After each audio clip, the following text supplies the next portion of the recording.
Okay, class, our topic is all about accounting for income tax, guided by Philippine Accounting Standards number 12, or simply PAS 12.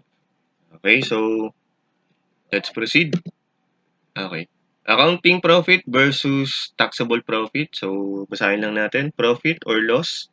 Accounting profit is profit or loss for a period before deducting tax expense, while taxable profit or loss for a period determined in accordance with the rules established by the taxation authorities upon which income taxes are payable or recoverable. Okay, tandaan class ha, the way we compute accounting profit is in accordance with accounting standards. Nandyan nga yung PAS tsaka PFRS natin. While the way we compute taxable profit is in accordance with tax laws. Okay, Philippine tax laws naman. Okay, doon pa lang, magkaiba na, tama? Now, magbigay tayo ng dahilan kung bakit magkaiba sila. Okay, may mga income kasi na sa accounting profit, income na talaga. Pero sa taxable profit, hindi siya kasama kasi yung income na yon ay non-taxable. Halimbawa nga kapag ang isang domestic corporation or resident foreign corporation naka-receive ng dividend income from another domestic corporation, okay? Non-taxable 'yan. Okay? Pero sa accounting kasama 'yan as other income, 'di ba? Tama? May mga expenses naman na considered expense sa accounting pero when it comes to taxation hindi pwedeng i-deduct to get the taxable profit. Example nga niyan yung mga fines, 'di ba? Surcharges or penalties for any violation of laws by the corporation. Non-deductible expenses 'yan. Okay, then may mga income na subject to final tax na included sa accounting profit pero hindi kasama sa taxable profit. Tulad nga ng interest income. Okay? Question lang. 'Di ba sir, sabi mo kanina, as per your example, interest income ay subject sa final tax. Eh kung subject sa final tax, bakit di siya kasama sa taxable profit? Oo nga no. Dahil yung tinutukoy ni sir dito, okay, na taxable profit ay yung subjected lang sa regular corporate tax. Okay, yung tinutukoy lang dito ni sir ha, which is now 25%.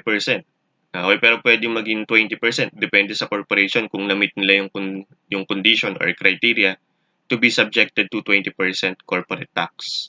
But if not, 25%. Tama ba? Dating 30%, naging 25% or pwede rin maging 20%. Depende nga kung na-meet yung condition or yung criteria ng corporation. Okay? So, anyway, tandaan nyo ha, na income that are subjected to final tax is one of the differences ng accounting profit at taxable profit. Okay? Yung mga nabanggit ko kanina, okay? Non-taxable income, non-deductible expenses, income subject to final tax are what we call permanent differences. Okay, may mga dahilan naman tayo kung saan kaya nagkakaroon ng differences ang accounting profit at taxable profit is simply because of the timing. Okay, ng pag-recognize ng mga items for income and expenses. For example nga, yung income pagdating sa accounting, earned na yan pag yung kaakibat na service or goods ay na-render na or na-deliver na. Eh sa taxation, basta may receipt of payment ka coming from your customer, taxable yun. Okay? Sa accounting income, spread out. Sa taxable income, one time. Okay? Eh paano kung yung sa accounting income na na-spread ay lumagpas ng reporting period? Okay? 2021 yung kalahati at yung iba earned lang ng 2022. Pero sa taxable income, lahat ng income na yun or lahat yun, income ng 2021. Okay? Kasi nga, dun yung taon na na-receive lahat yung payment from customer. So, kaya natin sinasabi na merong timing differences. Okay? Sa expenses, ganun din. Basta, bayad mo na yung item na yan, expense na yan for taxation purposes. Sa accounting, depende kung yung item na yan ay incurred mo na ba or consume mo na. Kaya nga natin naririnig for accounting, accrual basis ang gamit. Pag taxation, usually cash basis. Okay? Meron pa isang dahilan, yung mga changes ng mga asset at liabilities. Mapa-upward man or downward man yung effect. Sa accounting, considered yon. Okay? Sa taxation, hindi. Unless otherwise realized or settled na yung asset or liability. Di ba? So, dito papasok yung determination mo ng tax base. Okay? At kung paano yun, maya-maya may illustration tayo dyan. Okay? So, klaro dito Klaro dito So, yung mga binanggit ko kanina, no? Yung mga timing differences at yung differences ng mga asset or liability as to its carrying amount versus from its tax base, tinatawag naman nating temporary differences. Okay, so ito yung mga definition ng dalawa na yun. Okay, so permanent differences and temporary differences. Okay, pakibasa na lang ang definition dyan. So, ang magandang hint para malaman mo yung pagkakaiba nila.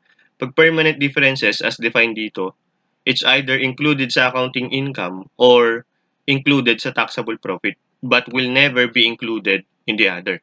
So, 1:1 lang siya. Kung accounting profit lang siya. And hanggang in the future, accounting profit pa rin siya. Never siya magkakaroon ng impact pagdating sa taxable profit in the future. Okay? Ganun din, in the other side. Kung taxable profit ang impact niya, pang taxable lang. Never magkakaroon ng impact sa accounting profit. Okay?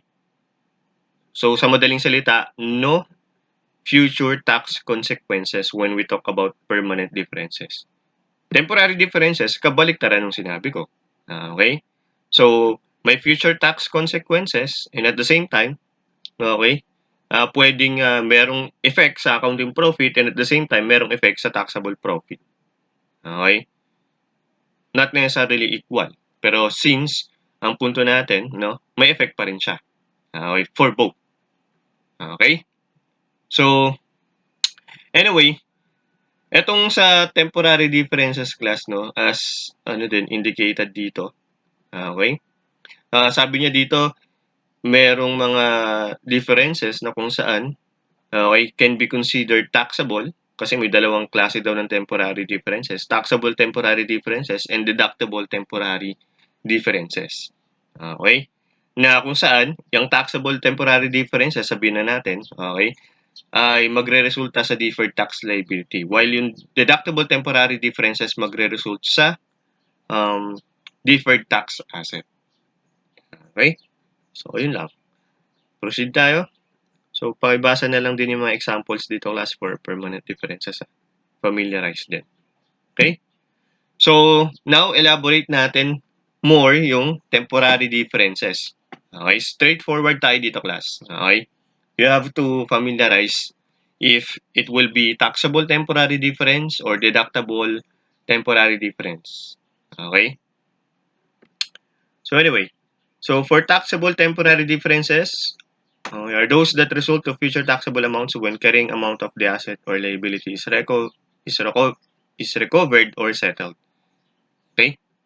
So, taxable temporary differences give rise to deferred tax liabilities. So, nasabi na rin natin kanina yan, no? When you multiply the taxable temporary differences to the tax rate, you will get deferred tax liability. Okay? Kung tutusin, itong deferred tax liability class, okay, this is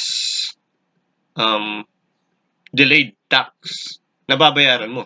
Diba? Pinagpalibang tax na babayaran mo in the future as a result nga nung temporary difference na tinatawag natin between accounting profit and a taxable profit. Okay? So, kung susumahin, ganun din kapag binaliktad mo yung perception niya. Tawag naman natin doon deferred tax asset. Diba? When you multiply, deductible temporary differences. Okay, these are future deductible amounts when carrying amount of the asset or liability is recovered or settled. So, as kabaliktaran ng deferred tax liability, okay, when you multiply the deductible temporary differences this time, okay, to the tax rate, you will get deferred tax asset. Okay? So, deferred tax asset pinagpalibang tax deduction naman. Okay? Now, of course, ibabawas mo in the future as a result of the temporary difference. Okay? Now, may mga instances tayo na magti-trigger sa'yo na merong taxable or deductible temporary difference. Okay, so sa taxable temporary differences, no, we have accounting income is greater than taxable income. Okay, in terms of timing difference, di ba? Kasama na siya in the accounting profit, but as of this period, for taxable profit, di pa siya nasama. But later on, in the future periods, magiging part siya ng taxable profit. And which again, class, will give rise to a deferred tax liability. Okay? Ang carrying amount of asset is greater than tax base. Taxable temporary difference din daw yan. Magti-trigger din yan sa taxable temporary differences. Okay? This indicates na somehow yung asset nag-increase. Eh, di ba? If that's so, it pertains to gain. Di ba? There's gain. Okay? And take note, in the future, since may gain, magiging taxable yun. Okay? So, kaya part din siya ng taxable temporary differences. Then we have carrying amount of liabilities less than tax base. This indicates naman na somehow liability decrease. Okay? And that indicates gain again. Okay? So, in the future, magiging taxable. Kaya taxable temporary difference siya. Sa deductible temporary differences naman, class, kabaliktaran lang ulit ng mga sinabi ko regarding taxable temporary differences. Di ba? So this time, accounting income is less than taxable income. Subjected na siya for taxation this period as a whole, but then in the future, mababawi din siya as deduction from time to time. Okay? Then ano pa? Carrying amount of asset is less than tax base. Okay? This indicates lang na somehow asset decrease.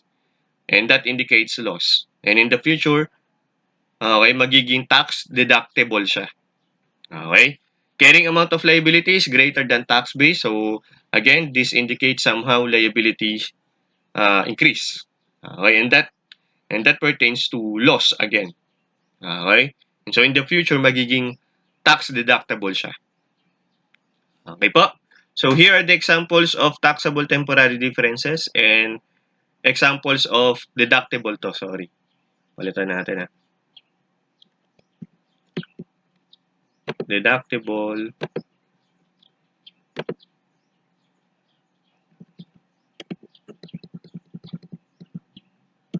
Deductible.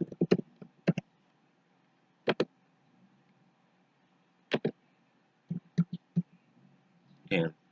So, just read the example. Pero ang ano ni sir, ma-advise niya, you have to familiarize this one. Ito, yung mga nagtitrigger kung kailan may taxable temporary differences and may deductible temporary differences. Ano to? Very important to. Ito. Okay? So, please familiarize that. Okay po? So, anyway, may additional notes lang tayo dito. Okay? So, income tax expense is the total amount included in the determination of profit or loss, okay, for the period. So, as to formula, ito yung way of computation niya. So, CTE plus or minus DTE or DTB, depende. ITE or income tax expense, okay, yun ibig sabihin nun. CTE means current tax expense, plus or minus, depende yung class kung deferred tax expense or deferred tax benefit. Okay? Kung ano yun, mamaya i-define natin, nandito din naman eh. Okay, or other formula in getting the income tax expense is accounting income plus or minus PD. Ano yung PD? Permanent differences. Okay, yung mga non-taxable income, non-deductible expense, pati mga income subjected to final tax. Plus or minus, depende. Okay? Excuse me. Times tax rate. That's how you get income tax expense. Current tax expense is the amount of income tax payable or recoverable in respect of the taxable profit for a period. So, current tax expense is equals to taxable income or taxable profit times tax rate. Okay, deferred tax expense or benefit is the sum of the net changes in the deferred tax assets and the deferred tax liabilities during the period. So, ito yung changes, no? During the period. Now, magdedepende yan kung deferred tax expense or deferred tax liability. Sabi dito, if the increase in the deferred tax liability exceeds the increase in the deferred tax asset, deferred tax expense yun. Okay? Logically, yes naman. Tama? Mas mataas daw yung liability kaysa sa asset. So therefore, that would result to expense. Okay? Deferred tax expense ka lang for discussion of this accounting for income tax. Okay? Now, kung kabaliktaran, if the increase in the deferred tax asset exceeds the increase in the deferred tax liability, so in effect, parang gain yun. So that is being called as the deferred tax benefit. Okay? Then we have tax base, the amount attributable to asset or liability for tax purposes. Ito, medyo ano tayo dito, straightforward. Pero madali lang naman siya explain class logically kung bakit magiging gano'n, no? Pero as guide, mas madali kasi siyang meron ka ng mga hint, no? Mas madali mo ma-analyze kapag alam mo na yung hint. So, to get the tax base, if the transaction is taxable or tax deductible, okay, depende, only when cash is collected or cash is paid respectively, syempre depende nga kung taxable or tax deductible yan. The tax base is 0. Okay? Kung tutuusin, ang sinasabi niya kasi pag tax base is the amount attributable to the asset or liability for tax purposes. Diba? Kung collected na yan, for taxation, income na yan. Okay? So, kung isipin mo, for tax purposes, meron pa ba tayong ano doon, mai-consider? Since as of now, considered na siya as part of the taxable profit kasi nga collected na siya. Wala na. Therefore, the tax base is 0. Okay? Kung binayaran na siya ngayon, yung gastos, buong gastos, pero supposedly, dahil malaki ang gastos yan, it's proper na i-capitalize and therefore is spread out for next period. Since nabayaran siya ng buo this time, for tax purposes, okay, considered na siya as part of the taxable profit na neto na siya. Okay, so the tax base is 0. Okay, for tax purposes, wala ka nang kailangang isipin pang tax base dahil considered na siya doon sa taxable profit. Okay, that's why tax base natin is 0. Okay, yan yung mga hint dyan. If the transaction has no future tax consequences, the tax base is equal to the carrying amount of the asset. So, yung future tax consequences kasi class, yan yung difference. Di ba? Yan yung difference. Okay? Kung walang difference, therefore, yung carrying amount ng asset na yan tsaka liability and the tax base is equal. Kasi may formula tayo to get the tax base or to get the temporary difference. Carrying amount minus tax base is the temporary difference. So that would depend kung taxable or deductible. Okay? Pero ang point natin, that formula, that is the formula, no? That is the simple formula for that. Carrying amount of the asset or liability minus its tax base equals the difference. Okay? Kung 0 ang difference, therefore walang future tax consequences niyon.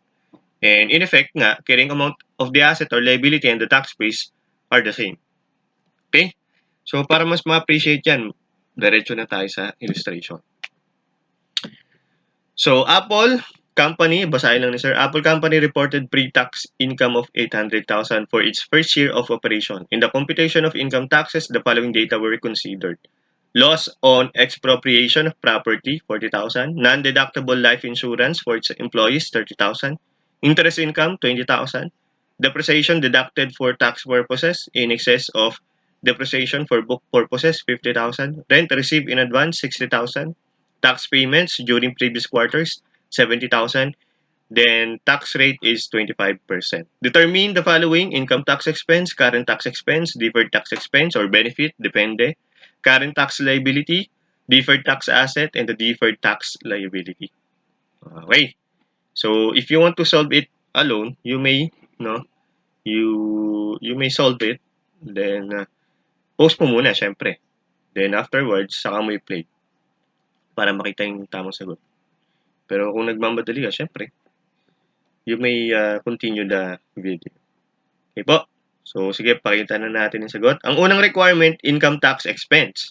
Paano nga ulit i-determine yung income tax expense? Ito yon. Dalawang formula, current tax expense plus or minus deferred tax expense or deferred tax benefit. Plus kapag deferred tax expense. Okay? Minus pag deferred tax benefit. Now, alam mo na kung paano kunin yan, no? Yung deferred tax expense saka deferred tax benefit. Ito yon, tama po ba? Okay. So that's how you get the income tax expense. Other formula, excuse me, income tax expense is equals to accounting income plus or minus the permanent differences. Then saka mo times sa tax rate. That's how you get income tax expense. So yun muna. So based dito sa problem, I think mas magandang kunin or gamitin itong second formula in getting the income tax expense. Pakita na natin. So dito ka lang muna tingin. Okay, so yung pre-tax income, which is this one, 800,000. Okay. Then sabi daw, plus or minus permanent differences. So out of this given, kailangan mo ma-identify kung ano yung permanent differences and temporary differences. Okay. So permanent differences, alam mo na yan, mga non-taxable income, non-deductible expense, tsaka mga income subject to final tax. So may example tayo kanina, di ba, in previous slide. So you may familiarize that. Okay. So loss on expropriation of property class, okay, that is considered non-deductible expenses. Okay, non-deductible expenses yan. Okay. And another, non-deductible life insurance for its employees, 30,000, kasama din yan. Interest income, that's income subject to final tax, kasama din yan for the permanent differences. The rest, I think that would be temporary differences. Okay, so yun muna unang ma-identify mo dapat. Alam mo dapat yung mga items na part ng permanent differences tsaka temporary differences. So, tatlo. Okay. 40, 30, tsaka 20. Tama. Okay, now, tingnan mo kung paano naging approach class ha. Yung mga loss on expropriation, non-deductible life insurance, pinagpa-plus. Tapos yung interest income, minus. Okay, take note ha. Ito ay mga permanent differences. Non-taxable income, non-deductible expense, saka income subject to final tax. Okay? Ang objective kasi natin this time, since 'di ba from accounting income to taxable profit, yun yung pinagko-compare natin eh. Okay? Sa accounting income kasi na-consider yung mga ganyan. Eh para ma-equalize mo, ma-match mo siya, no? Mag-equal sila sa taxable profit, eh pabaliktad tayo. Pabaliktad tayo. Okay? Yung loss on expropriation, kasama yan dito sa 800,000 eh. Nabawas yan eh. Okay, so yun yung differences nila between the taxable profit. Okay, kasi nabawas siya. So para mag-equal siya, ibalik mo. No, para mag-equal siya with the taxable profit, pabalik tayo. Since nabawas mo siya, babalik na rin mo lang, idadagdag mo siya. Okay? Tama? Kaya naging ganun yung approach. Okay, baka maiisip nyo, ibawas ulit. Okay, nabawas na yan kasi this is already net of expenses itong 800,000. Net of these items. And added already yung mga interest income nga. Okay, mga income subject to final tax. Nakasama na yan dito. So pabaliktad tayo, or should I say kailangan natin ma-match yung taxable profit. Okay, kasi yun yung differences nga. So, kaya nagiging ganito yung approach natin. Pabaliktad. Okay? Na-consider as bawas, so i-add back mo. Na-consider as bawas in determining the pre-tax income, so i-add back mo. Okay? Na-consider as dagdag, so ibawas mo this time. Okay? So, 800 plus 40 plus 30 minus 20, you have 850,000. Multiplied by the tax rate, 25%, income tax expense is 212,500. Okay po? Yun. Okay, next is current tax expense. Okay? So, meron ka ngayon this time, accounting income subject for income tax, which is 850,000. Okay? So, this time, no, papunta na tayo doon sa mag-equalize na rin siya sa taxable profit. Eh, para mangyari yun, may isa ka pang concern na dapat isaalang-alang, which is yung temporary difference. Okay, so, done ka na with the permanent differences, sunod yung temporary differences. So, eto yon. Depreciation deducted for tax purposes in excess of depreciation for book purposes and the rent received in advance. Dalawa lang for this problem, no? Okay, kung papansinin mo, ang temporary difference, dalawa yan. May taxable tsaka may deductible. So, you have to consider them kung paano yon. At ang hint natin, di ba? Ito yung sinasabi ko ha. Ito ang pinaka-guide mo to determine kung taxable temporary difference yan or deductible temporary difference. Okay? So, unang concern, permanent ba o temporary? O, kung alam mo permanent yan, ihiwalay mo muna. Pag temporary, may concern ulit. Taxable ba o deductible? Okay, ganun yun. Okay? So, itong dalawa, these are temporary differences. Now, pakita natin. Rent received in advance, okay, 60,000 inad. Excess of depreciation, tax over the book record, binawas, 50,000. Okay. Itong rent received in advance daw, class, ay deductible temporary differences. Okay, bakit? Kasi kung isipin mo, no, rent received in advance. So, ibig sabihin, sa taxable profit, considered na siyang income. Tama? Sa accounting profit or accounting income, hindi pa siya considered income. Okay, that would be considered a liability. Tama po ba? So, in effect, sino mas mataas? Taxable income or yung accounting income? Taxable income mas mataas kaysa sa accounting income. Eh, di ba kapag mas mataas ang taxable income kaysa sa accounting income, that would be, okay, deductible temporary differences. Okay, so tama yung ano natin dito. Deductible temporary differences. Okay? Next, yung excess depreciation naman daw na 50,000. Okay? For tax purposes, mas mataas ang na-declare as depreciation kumpara dun sa recorded sa libro. Okay?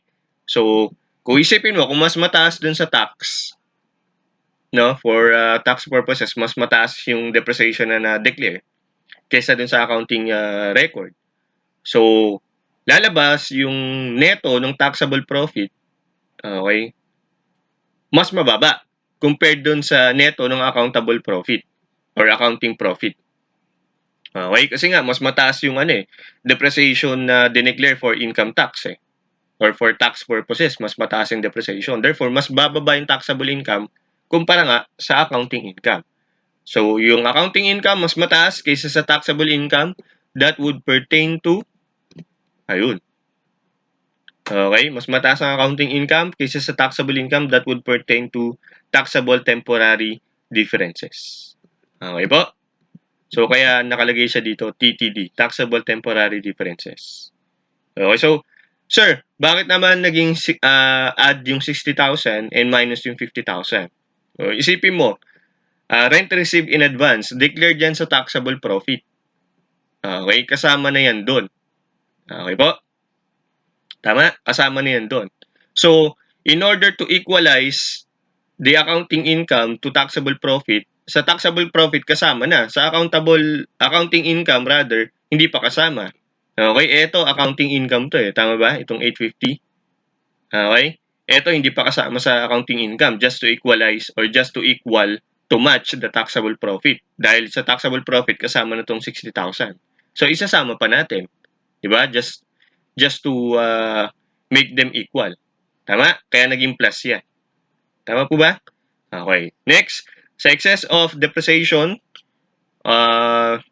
declared in tax over dun sa accounting record, meron tayong 50,000. O bakit minus yan? Okay, bakit minus siya? Kasi take note, okay, lumalabas sa taxable profit, nabawas na siya. Okay, kasi nga, in effect, mas mataas ang recording ng depreciation sa taxable profit Okay? So, nabawas na siya doon. Okay, sa accounting income, hindi pa siya nabawas. O para mag-equal lang sila, accounting income, taxable profit, ibawas mo din. Okay? Tama po ba? So, that's why minus to. Okay? So, 850 minus 850 plus 60 minus 50, you will get now the taxable profit. Mag-equal na sila. Okay? The accounting income and the taxable profit, mag-equal na. Okay? So, you have, ganun yung logic nun So, you have 860,000 times 25%. Then, that's how you get current tax expense, 215,000. Based din dito sa formula natin, di ba? Current tax expense is simply the taxable income or the taxable profit times tax rate. So, we get already the taxable profit, then we just multiply it with the tax rate. That's how you get current tax expense, 215,000. Okay? Susundan yung class ha. Next, deferred tax expense or benefit. Okay, anong formula niyan? Sabi dito, kapag may increase sa deferred tax liabilities, or should I say yung increase ng deferred tax liabilities mas mataas sa increase in deferred tax asset, deferred tax expense yun. Logically naman, tama naman, di ba? Liability kaysa sa asset mas mataas. Okay, so in effect parang loss, so expense. Di ba? If the increase naman in deferred tax asset mas mataas kaysa sa increase ng deferred tax liability, okay, in effect may gain. So therefore, the difference is what we call deferred tax benefit. Okay, so deferred tax expense ba or deferred tax benefit? Okay, tingnan natin. Based dito sa solution, deferred tax benefit. Okay, bakit? Increase in the deferred tax liability, that is 50,000 times 25%. Ano ba yung 50,000? That would be the taxable temporary difference. Ito yun, di ba? TTD. Taxable temporary difference, 50,000. Eh, di ba, taxable temporary difference, when you multiply with the tax rate, that's how you will get the deferred tax liability. Di ba? Yun. Kaya nga, taxable temporary difference, in effect, equal din siya sa deferred tax liability. Pero you will just multiply the tax rate in order to arrive the amount of the deferred tax liability. Okay?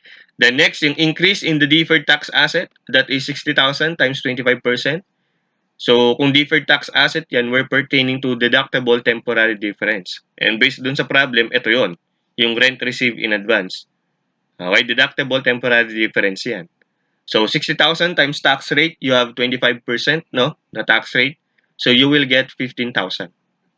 Sinong mas mataas, yung deferred tax liability or yung deferred tax asset? Deferred tax asset. And therefore, deferred tax benefit ang magiging difference nilang dalawa. So, 12,500 minus 15,000, mas mataas ang deferred tax asset or yung increase ng deferred tax asset. Okay? So, you will get 2,500 as the difference, pero take note, that is the deferred tax benefit. Okay? So, deferred tax benefit tayo for letter C. Okay po? Next, current tax liability. So, yung natitirang utang. Based dito sa ating computation, meron tayong current tax expense, 215,000. And tax payments made during previous quarter, okay, 70,000. So, kung may 250,000 tayo na dapat supposedly nababayaran, nabayaran lang natin 70. Tama ba? So, the difference would be the remaining payable pa rin. Okay? So, or yung hinahanap nga natin, current tax liability. So, current tax expense, 215,000 minus tax payments made, 70,000. So, you have current tax payable or current tax liability, 145,000. Okay po? Then, yung letter D and E, E and F, deferred tax asset and deferred tax liability. So, ito lang yun. Diba? As computed kanina dito. Okay, deferred tax liability is 50,000 times 25%, 12,500. Deferred tax asset, 60,000 times 25%, 15,000. Okay po? So, yun lang yun. Now, ano lang, just to point out, dito kasi sa problem class, for its first year of operation. Okay, first year kasi to. So, ibig sabihin, okay, yung nakumpit mo dito, the increase, pertains to the ending balance na ng deferred tax liability kasi wala naman ikaw na i-consider dito na beginning balances ng mga deferred tax liability tsaka deferred tax asset. Walang beginning balances. Pero just in case binigyan ka dito ng beginning balances ng deferred tax asset or the deferred tax liability, you have to consider that in determining the deferred tax asset and the deferred tax liability ending balance. Okay? So, parang ang pinupunto ni sir, kung sakali nga, may balance yung deferred tax liability as the beginning and the deferred tax asset as the beginning then, you have to add that with the increase respectively sa deferred tax liability and deferred tax asset during the year to get the deferred tax liability and deferred tax asset ending balance. Okay? So, kunyari, dun sa problem, may beginning balance ng deferred tax liability, 10,000. Plus the increase during the year na 12,500. The deferred tax liability would be 22,500. Okay, ganun lang yun. Okay? Ganun din sa deferred tax asset. Kung may beginning balance, sabihin natin 12,000. Okay? Tapos may increase in deferred tax asset during the year, 15,000. So 12,000 from plus 15,000, you have deferred tax asset, ending balance 27,000. Tama? Okay? So anyway, that is what if, di ba? What if kung sakali. Okay, presentation pagdating sa FS, alam naman natin na ang current tax liability is current liability, no? Presented under current liability. Obviously, pangalan pa lang niya, di ba? Deferred tax liability, tandaan, okay, non-current liability yan. Okay, non-current liability yan. Okay? Never yan magiging current liability. Deferred tax asset, ganun din. Non-current asset yan. Okay? Never yan magiging current asset. Okay po. Next. Ito, pinakita lang niya, alternative computation of income tax expense. Di ba, dalawa yung formula natin in getting that. Nasaan ba yun? Ito yung ginawa natin for the problem. Tama? This time, ang pinakita niya itong isang formula. Current tax expense plus or minus the deferred tax expense or the deferred tax benefit, whichever is applicable. Diba? So, pinakita lang niya dito yung alternative computation. Current tax expense, 215,000. Ito yon. Plus or minus deferred tax expense or deferred tax benefit. Since deferred tax benefit yan, in effect, nakatipid ka ng magiging babayaran mong tax in the future. So, bawas siya. Okay? Deferred tax benefit yung na-compute natin, di ba? Ito yon. So, bawas siya. Okay? Pero kung deferred tax expense yan, addition ang magiging impact niyan. So, 215 from the current tax expense, binawasan ng 2,500 as the deferred tax benefit. Your income tax expense is 212,500, which is equal dito. Equal yan dito. Tama ba? Parehas sila. Kasi dalawa yung way of computing the income tax expense. Tama ba? Anyway, now to appreciate the journal entries. So in previous quarter, meron kang entries na debit income tax expense, 70,000, credit cash, 70,000. This is entry for the tax payments made during the previous quarter. Diba? Ito yon. Next is at the end of December 31, ito yung magiging entry mo. Debit income tax expense, 142,500. Debit deferred tax asset, 15,000. Credit deferred tax liability, 12,500. And credit income tax payable, 145,000. Okay? Yung 145,000, ito yung liability, di ba? Okay, ito yon. Tama po ba? Credit yan. Deferred tax asset, obviously, na-compute din natin yan. Ito yan. Tsaka yung deferred tax liability rather. At tsaka yung deferred tax asset, ito yon. So, nasa na yun? 15,000 tsaka 12,500. So, balancing figure, the debit would be income tax expense 142,500 to make it balance. Now, if you will appreciate 70 plus 142, okay, lalabas din income tax expense mo, balance pa rin dito, 212,500. Okay? Tama? Ganun lang 'yon, class.